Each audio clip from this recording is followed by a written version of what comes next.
The early 2000s was a different time for Nintendo. F-Zero was still getting new games. Melee was the latest Smash game and as strong as it ever was. And most interestingly, Nintendo was outsourcing big games for a lot of their most popular IPs. From Mario Kart Super Circuit being outsourced to Intelligent Systems rather than the usual team, to the creation of a new spin-off series like Mario and Luigi, the 6th generation, especially the GBA, had loads of outsourcing. The most interesting aspect of these years of redistribution might just be Nintendo's partnership with Capcom. During this era, both Zelda and Kirby were having trouble finding developers for handheld entries.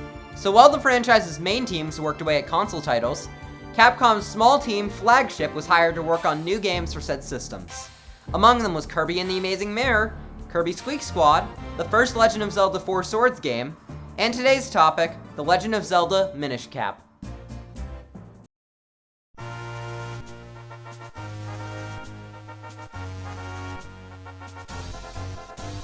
Released in 2004 in Japan and 2005 in the West, The Legend of Zelda Minish Cap is a GBA Zelda game centered around the idea of shrinking down to a microscopic size. I've seen a generally positive, but still overall mixed reception for this game in the community. But personally, I remember loving it. Despite stopping halfway through, I consider it to be my favorite Zelda game of the few I've played. Let's see if that still holds up after finally completing it. Is this game a big hit, or is it about as much fun as the Minish have centimeters? That's what I aim to find when I'm covering The Legend of Zelda Minish Cap.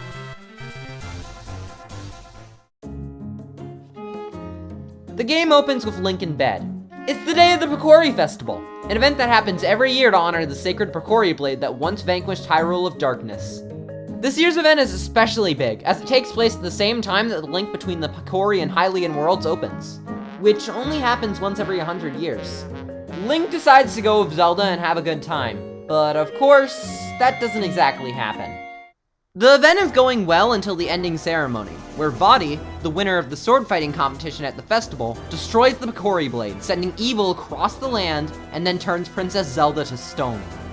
He's trying to find the Light Force, a strong magical power that would make him into an unstoppable sorcerer. As Link, it's your goal to find a way to turn Princess Zelda back and repair the sacred Picori blade that will likely break said curse. This is a pretty great opening and really sets the tone for the rest of the game. It's your normal adventure game plot, but that's really fine and honestly feels rather endearing. I also really enjoy this game's big bad. Vaati has a really cool design, and it's nice to see a Zelda game branch out from the usual Ganon for once. After receiving orders from the king, Link heads to the only known place to hold many Picori, Minish Woods. This chill environment doesn't seem to hold much at first, but soon you'll hear some cries for help. What you'll find is Ezlo, a Picori wizard who has also been cursed by Vaati, turning him into a hat with the head of a bird. In this weird form, he can't do all too much, so Link defends him from the enemies that are attacking him and brings him along for the journey. Soon it becomes clear that Ezlo can't easily follow him, so he hitches a ride on Link's head, completing this hero's iconic design. Minish Cap's Link is honestly my favorite incarnation of the character. I always loved Toon Link and found the funny talking hat man that is Ezlo to be a fun addition to the design. Ezlo then teaches you how to gain easy contact with the Picori, or as he calls them, the Minish.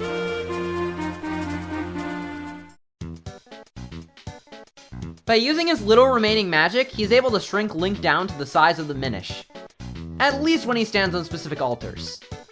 In his tiny size, Link can access areas that would be completely inaccessible to someone of his usual size, including many secret passages, and even some of the game's dungeons.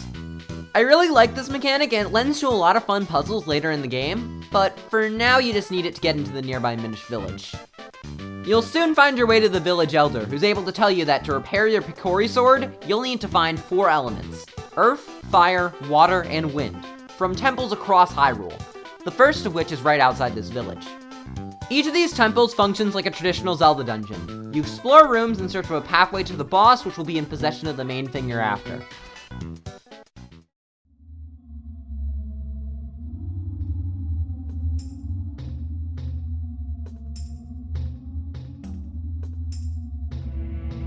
The first temple is kinda basic, but still pretty fun. Decently early on in the dungeon, you'll obtain the first item, the Gust Jar. This item is kind of the reverse of Skyward Sword's infamous Gust Bellows. While it does have the function to puff out a gust of air, its main function is closer to that of a vacuum, sucking in nearby objects.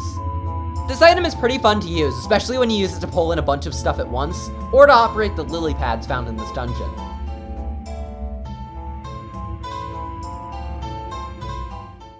Soon you'll make it to the boss room, but it's surprisingly empty, until a choo-choo jumps on top of the temple from the outside. It comes crashing down in bits from a crack in the ceiling and becomes this level's boss. I love this fight for the intro alone. It really establishes that you are indeed tiny. It shows that this different size really does affect more things than the passageways you can enter, and it has a profound effect. The boss fight itself isn't anything too hard. You use the gust jar to suck up the jelly near its bottom and topple it over, giving you the opportunity to get some sword swipes in. It's really fun, just kinda simple, which is completely fine for the game's first dungeon.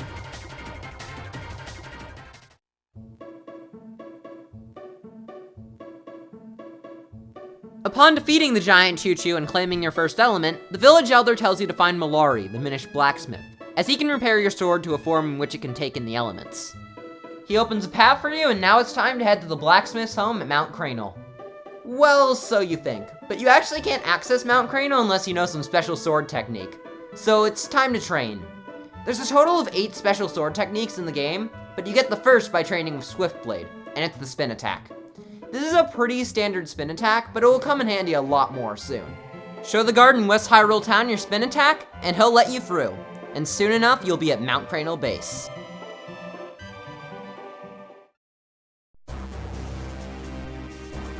To climb up the mountain, you'll use its special water to grow seeds, and later on do some rock climbing and paragliding. In no time, you should arrive at the top. This is definitely where the game starts to pick up in difficulty, and I think at this point it finds a good balance. The challenge almost never feels unfair, and even though it's annoying that dying on this mountain will start you off at the base, it never becomes that much of an issue here. The music in this area is also sublime. I love the way it takes notes from Tall Tall Heights. The entire soundtrack is honestly pretty great. It's nothing exceptional, and if you're not a fan of the GBA sound chip, you certainly won't like it. However, as a huge fan of the Advance's sound chip, the soundtrack definitely helps motivate me to move forward.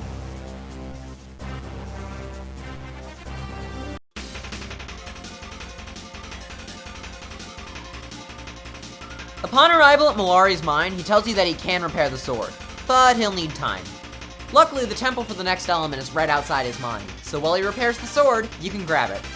The Fire Temple is a really fun one, and honestly might be my favorite dungeon in the whole game. I really like how it's an abandoned mineshaft. All the puzzles with minecarts are super fun.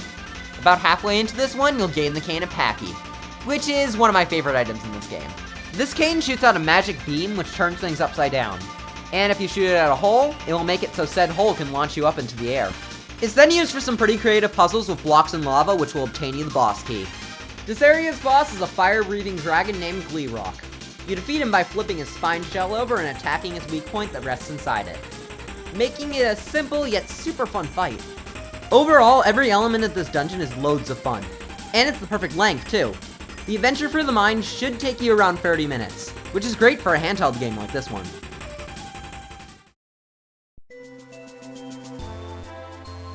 Once you get back to Malari with the newly obtained element, he hands you the White Sword, a sword that can be infused with elements to become the new Picori Blade. He also tells you you'll need to infuse the elements with the blade at a sanctuary inside Hyrule Castle, so that's your next destination. Upon finding the hidden sanctuary in the castle's basement, Link is able to infuse the sword with his current 2 elements.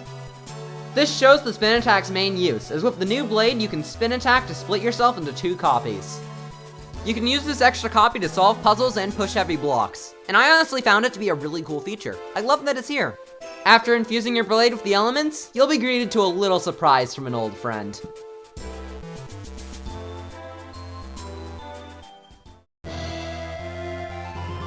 Vaati stops you outside Hyrule Castle and tells Ezlo that he'll never break the curse cast on him, thanking the man for his creation of a hat that grants wishes.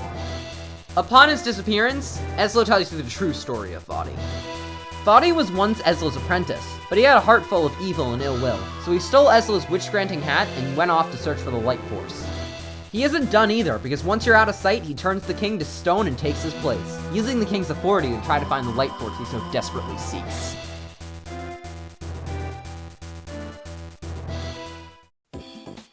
Meanwhile, it's time for Link to head to the ruins where the wind element is held, but it isn't soon until he's roadblocked. The swamp grounds of Castor Wilds are just too deep and plentiful for him to pass through.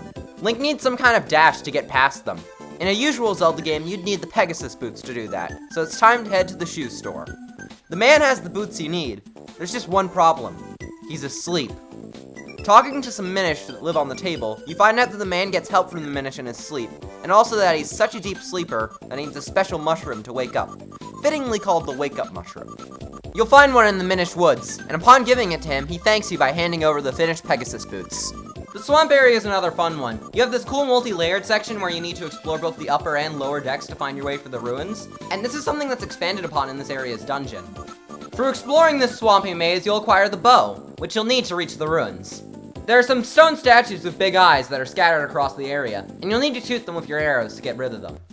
At the end of the maze, there's 3 stone statues and a blocked path. This stumped me for hours. I genuinely had no idea what to do, until I looked up a tutorial and realized that you actually need to fuse kinstones with the statues. Kinstones are this fun little feature that I completely forgot to mention earlier. You find them across the map and fuse them with kinstones of characters across the world, to make something lucky happen. In reality, it just puts something new on the map, which is definitely a neat little result. At the same time, however, it's a little annoying how these things are in so many chests across the map. It felt like most chests included either kinstones or mysterious shells, another item used for a small side thing, and sometimes they just wanted some rupees. That's really more of a nitpick than anything though. I also find it kinda dumb how there's no explicit thing telling you the kinstones for the statues are important, other than their yellow color. I think maybe some kind of prompt showing you can fuse kinstones with the statues would be helpful. Maybe like the prompt next to the R button when you talk to NPCs. It would have made things a lot more obvious, but honestly that'd be helpful. If they wanted to make things a little less obvious, they could have called it a special kinstone or something. That way you know it's a key item, but it's not completely telling you how to use it. Overall, kinstones are still alright. They're a fine addition and I actually really like how they put new things on the map. But they just feel a little shoehorned in. Upon getting past the roadblock, you'll be faced with a short path involving some statues that need to be turned on and off while you're in Minish form. Another fun mechanic that's expanded upon in the temple just ahead. The Wind Temple is definitely the most expansive yet. It has many floors that you hop between and a lot of winding paths, many of which are blocked by dirt. You can get rid of this sediment with Moments, an item you grab halfway through this dungeon. This item reminds me of the animal ability from Kirby Squeak Squad, which makes sense considering this game is from the same developers. Unlike the animal ability, however, I really feel like they got the speed right here. Drilling for the dirt is just fast enough to not be boring like it is there. The item also just simply lends itself to a lot more in an open game like Zelda, as you can use it to find a lot more secrets.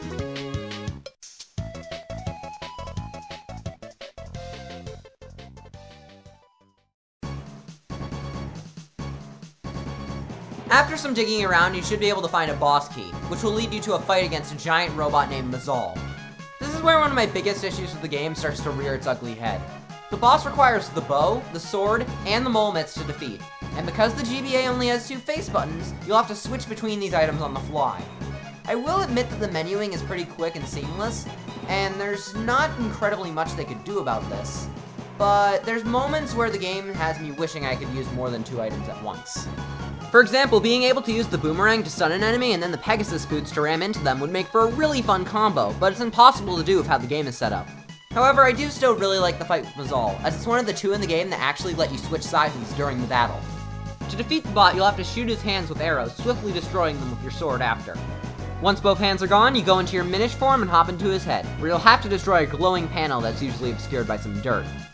Repeat a few times over and the boss is defeated. Sadly, no element is even held in this temple anymore. The people took it with them to a faraway land. You do, however, get a special ocarina, which gives you a closer connection to these people of the wind, and also has the application of fast travel. Even so, there's no time to dawdle, meaning you should head for the final element in Lake Hylia. The only problem? Link can't swim. A little Minish does give you a new lead, however, telling you that another of his kind, named Library, actually found a way to enter the temple. If it weren't obvious by his name, he lives with a group of Minish in the library at Hyrule Town. It's pretty easy to find the shelf where he lives, but there's 3 missing books preventing you from climbing towards him, so you'll have to return them. This quest challenged me a good bit because some of the hints the librarian gives are kinda vague, but overall it's pretty easy to do. Going through with this mission will net you the power bracelets, allowing you to move heavy objects when you're small, and the flippers, finally giving Link the ability to swim. This is honestly my favorite upgrade in the game just because of how much it opens up. Being able to swim in bodies of water really makes the world feel that much more open, and that's something I really enjoy in adventure games in general. When items not only allow you to solve specific puzzles in specific areas, but can also help to open up the world with loads of new paths. It's part of why I've found a lot of appreciation for Metroidvanias as of late, and it's also something that makes me really want to experience more of the Zelda series. The satisfaction of something completely turning the world of the game on its head is something hard to rival.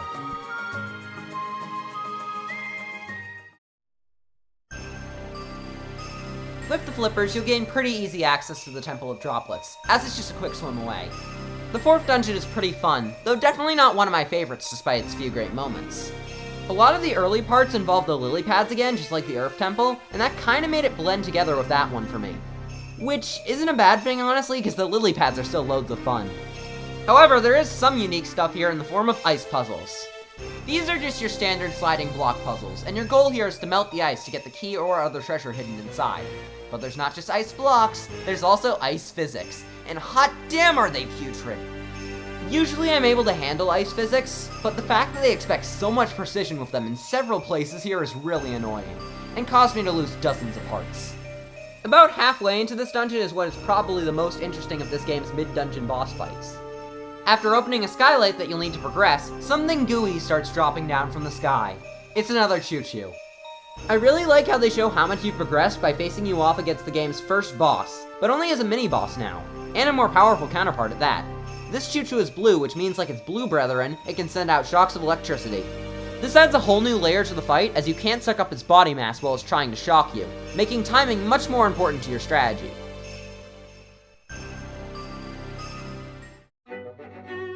Upon defeating it, you'll gain a lantern, allowing you to melt blocks and of course, light up dark places. This was another point where the button limitations kinda bothered me. In darkly lit rooms, you'll always need a lantern, and once again, if I want to stun enemies with the boomerang and then hit them with my sword, I kinda just can't. After a bit more melting and sliding, you'll fight a giant Octorok. The key to this fight is much like if you were fighting a regularly sized one, just deflecting shots with your shield. But after you've deflected a couple of its shots, it'll freeze over. This means you'll have to use the lantern to burn it up before repeating the process a couple more times. This is a pretty fun fight, and it can get pretty tough as well. However, I prefer all of the fights before it. A lot of the time, it feels like you have to wait a while before getting a hit. The Octorok isn't constantly shooting stones. It has a few other attacks that it'll do instead before shooting them, meaning you'll have to dodge its attack pattern for about 30 seconds before getting any opening. With the Octorok defeated, you exit the dungeon and are met with a ghastly sight.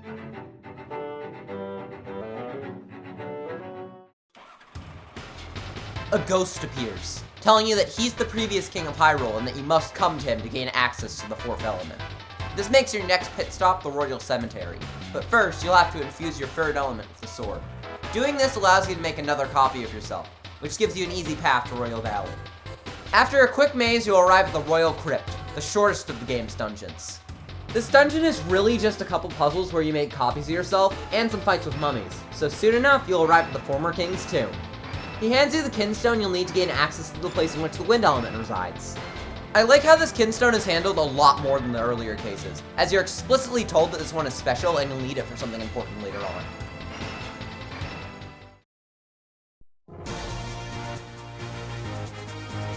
The next area is Vale Falls, and after exploring for a bit you'll find a whirlwind that sends you to your final location, the Cloud Tops.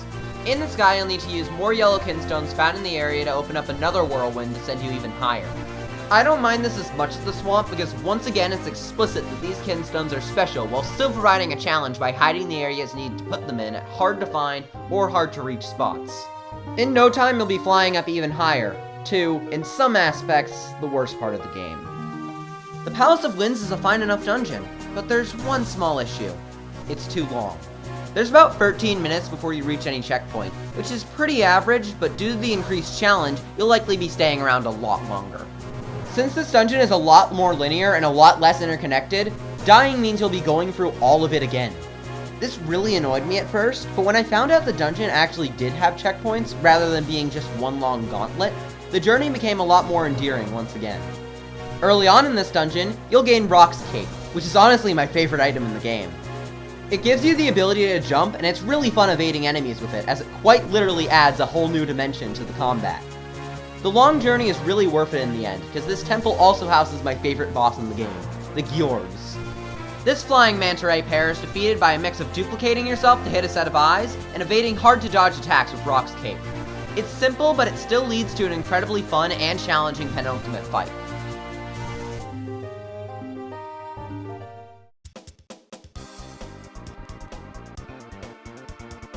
With the wind element in hand, all that's left is heading to Hyrule Castle to complete the sword and save Zelda. Infusing the blade with the final element creates the Four Sword. This is actually the same Four Sword that would much later lead to the events of the original Four Swords game, as this title directly precedes it in the timeline, which is a really cool detail. It doesn't create 4 different links like in that game, but you can make 3 temporary copies of yourself and use the power of the spin attack to heal the curse casted on Zelda and many others.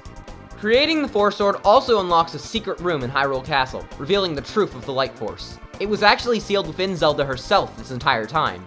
Vaati, who had been spying for a good while, finally knows where what he wants lies, and covers the castle in darkness while taking Zelda to the top. What follows is the 7th and final dungeon of the game, Dark Hyrule Castle.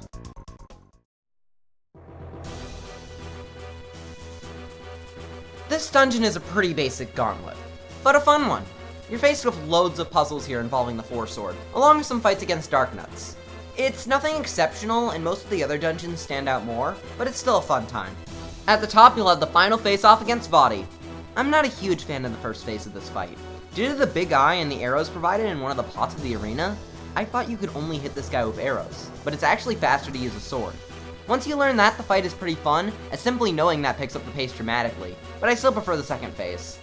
In this phase, you need to use the bow to show his weak spots, and then use the Four Sword to multiply and hit all of them. I do wish there were some more erratic patterns later into this phase of the fight, but overall, I love it. With that, the Dark Sorcerer is defeated, and you're able to break Zelda's curse. But the castle is crumbling away, and there's no way out, so you rush to the sanctuary, only to be confronted by the actual final phase of Vaati's fight. What I both love and hate about this fight is that if you die, you'll start all the way back at phase 1, which, while annoying, like in many other cases where the game needed a few more checkpoints, adds some much needed intensity to this moment. What I don't like is the way the first part of this fight is handled. It's kind of ambiguous what you need to do here, and even though Ezlo hints at destroying the arms, it's hard to know what item to use. You actually need to use the Cane of Paki to reveal a secret doorway in the arm, which is a bit different than the item's traditional use. I like it having use here, but I think there could have been some form of indication by providing something that looks upside down in the boss's arm. That way you'd at least have a little help with figuring out what to do. Upon revealing his arms, you'll need to shrink down and destroy them from the inside. After you do this a couple times, you'll move on to the second part of the fight.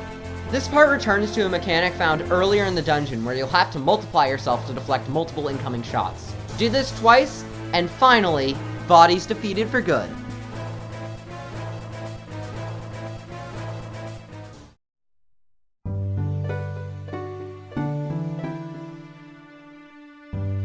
Once Link returns from the fight, you'll find Hyrule Castle is still destroyed, and monsters still roam the land. However, defeating Vaati was able to break the curse on Ezlo, and return the magic cap to him. By giving the magic cap to Zelda, who is much more pure of heart than Vaati, the hat can be used right and reverse the destruction caused upon by him. As the connection between the Minish and Hylian worlds closes once again, Ezlo gives Link one final gift. A green hat, much like the one he had been transformed into.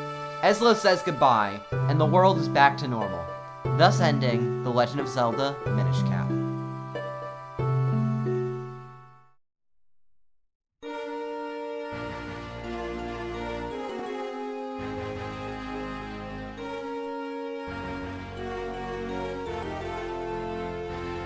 Overall, I love Minish Cap. Everything about this game is so unique and fun, especially the dungeons, even despite their simple themes. The items you get are some of the best in the series, and I'd love to see similar ones in future entries. And most importantly, this game just oozes charm. I can't say I don't have problems with it, though. Certain segments feel a bit too obtuse, and might require you to look up a guide. Well, that's fine for a game like this. I never take major issue in games or guide games. A lot of these instances where I needed help could have been made very obvious with just slight tweaking. This game also just definitely needed more buttons to work at its best, which isn't really something you could fix on the advance. That's why I think this game is primed for a remake. All Minish Cap really needs is a few fixes and it can be amazing, so remaking it would be a dream come true for me. Nintendo's been having a lot of parallels to the 6th generation as of late. They finally brought back Advance Wars and Mario Sunshine. Camelot sports are in a way back to their GCN era peak, and most importantly, just like on the GBA, Nintendo's outsourcing is once again at a high point. In the end, there isn't really any other Zelda game like Minish Cap, and I love it for that. I really hope Nintendo remakes or at least re-releases it on Switch, so more people can play through Capcom's Big Little Adventure. This is my favorite Zelda game, and I think that'd ring true even if I had played more of the series. Link certainly shrinks in this game, but as that happens, Minish Cap really just grows on you. I'll see you all next time.